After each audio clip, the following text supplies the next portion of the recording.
श्री रामकृष्ण लीला प्रसंग स्वामी शारदानंद जी द्वारा लिखित पाठ संख्या 54 साधना तथा दिव्योन्माद। पूजन के परित्याग के संबंध में हृदय का वक्तव्य तथा श्री रामकृष्ण देव की तत्कालीन स्थिति के बारे में मथुर बाबू का संदेह। श्री रामकृष्ण देव की जब तक ऐसी स्थिति नहीं हुई थी तब तक मथुर बाबू किसी तरह उनके द्वारा पूजनादि कार्य संपन्न करा रहे थे, किंतु फिर यह असंभव जानकर उन्होंने पूजनादि की दूसरी व्यवस्था करने का निश्चय किया। हृदय कहता था मथुर बाबू की इस प्रकार का निर्णय करने का और भी एक कारण उपस्थित हुआ था। एक दिन एकाएक पूजन के आसन से उठकर श्री रामकृष्ण देव ने मंदिर के अंदर मुझे तथा मथुर बाबू को देखा और मेरा हाथ पकड़कर पूजा के आसन पर बैठाकर मथुर बाबू की ओर लक्ष्य कर कहने लगे, आज से हृदय पूजन करेगा। माँ कह रही हैं कि मेरे पूजन की तरह वे उसके पूजन को भी समान रूप से ग्रहण करेंगी। श्रद्धा संपन्न मथुर बाबू ने श्री रामकृष्ण देव की उस बात को देव आदेश मानकर ग्रहण कर लिया। हृदय की यह बात कहाँ तक सच है हम कह नहीं सकते, किंतु उस समय की स्थिति के अनुसार श्री रामकृष्ण देव के लिए नित्य पूजनादि करना असंभव था। इस बात को मथुर बाबू भली भांति समझ चुके थे। वैद्यराज गंगा प्रसाद सेन की चिकित्सा। प्रथम दर्शन के अवसर से ही मथुर बाबू का मन श्री रामकृष्ण देव के प्रति विशेष रूप से आकृष्ट हुआ था।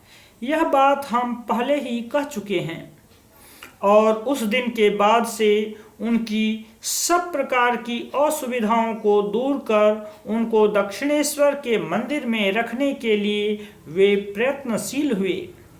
तदनंतर उनके अद्भुत गुणों का उन्हें क्रमशः ज्यों-ज्यों परिचय मिलने लगा, त्यों-त्यों मुग्ध होकर आवश्यकता अनुसार उनकी सेवा तथा दूसरों के अनुचित व्यवहार से उनकी रक्षा करने में वे संलग्न हुए।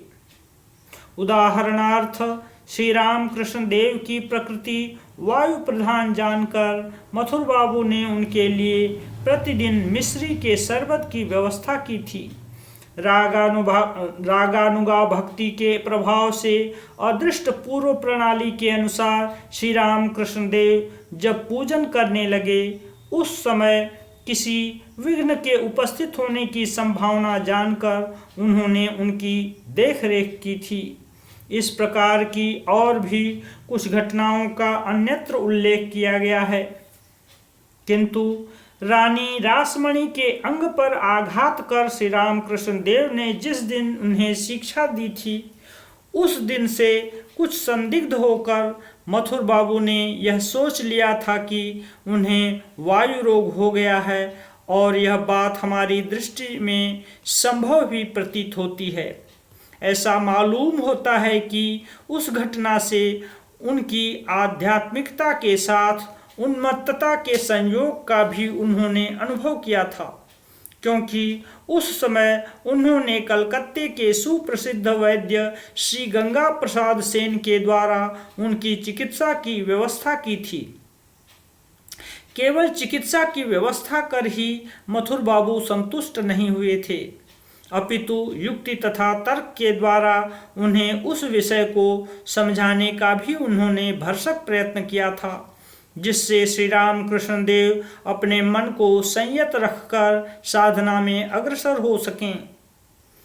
लाल जवा पुष्प के वृक्ष में श्वेत जवा प्रस्फुटित होते देखकर वे उस समय पराजित हो किसी प्रकार संपूर्ण रूप से श्री रामकृष्ण देव के वशीभूत हुए थे। इन विषयों की चर्चा हमने अन्यत्र की है। इससे पूर्व हम यह कह चुके हैं कि प्रतिदिन नियमित रूप से मंदिर में देवी की सेवा श्री रामकृष्ण देव के द्वारा संपन्न होना असंभव जानकर मथुर बाबू ने उस समय दूसरी व्यवस्था की थी। श्री राम कृष्ण देव के चाचा जी के पुत्र श्री राम तारक चट्टोपाध्याय कार्य की तलाश में उस समय वहां आए थे। मथुर बाबू ने उन्हें श्री राम कृष्ण देव के स्वस्थ होने तक देवी के पूजन कार्य पर नियुक्त किया था। यह घटना बंगला सन 1265 यानी 1858 की ईस्वी की है। हलधारी का आगमन। राम तारक को श्री राम कृष्ण देव हलधारी कहकर पुकारते थे। इनके बारे में बहुत सी बातें हमने उनसे सुनी है। हलधारी अच्छे विद्वान तथा निष्ठा संपन्न साधक थे। श्रीमद् भागवत, अध्यात्म रामायण आदि ग्रंथों का वे प्रतिदिन पाठ किया करते थे। श्री विष्णु पूजा में उनकी अधिक प्रीति रहने पर भी शक्ति के प्रति उनका द्वेष नहीं था। इसलिए विष्णु भक्त होकर भी मथुर बाबू के अनुरोध से उन्होंने श्री जगदम्बा पूजन करना स्वीकार किया था। मथुर बाबू से कहकर नित्य सीधा यानी सूखा सामान लेकर अपने हाथ से रसोई बनाकर भोजन करने की उन्होंने व्यवस्था की थी। इस संबंध में मथुर बाबू ने उनसे पूछा था, क्यों तुम्हारे भाई श्री राम कृष्ण देव तथा भांजे हृदय तो मंदिर में प्रसाद ले रहे हैं? इसके उत्तर में बुद्धिमान हलधारी ने उनको उत्तर दिया था, मेरे भाई उच्च आध्यात्मिक स्थिति में अवस्थित हैं, उनको कभी दोष स्पर्श नहीं कर सकता। मैं उस अवस्था में नहीं पहुंचा हूं, इसलिए निष्ठा को त्यागने से मुझे दोष लगेगा। मथुर बाबू उनकी इस बात को सुनकर बड़े संतुष्ट हुए और तभी से हलधारी सीधा लेकर प्रतिदिन पंचवटी के नीचे अपने हाथ से रसोई बनाकर भोजन करते रहे। शाक्त विरोधी न होने पर भी हलधारी की देवी के लिए पशु बलि प्रदान करने की प्रवृत्ति नहीं होती थी।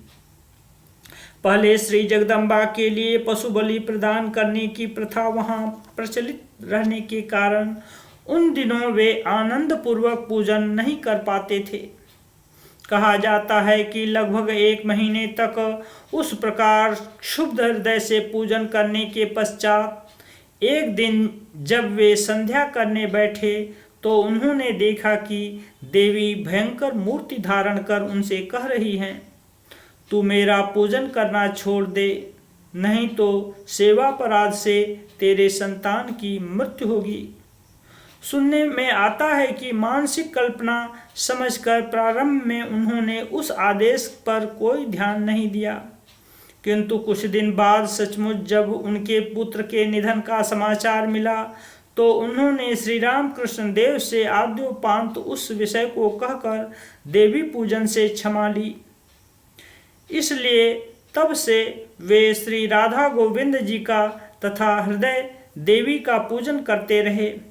यह घटना हमने हृदय के भाई राजा राम जी से सुनी थी।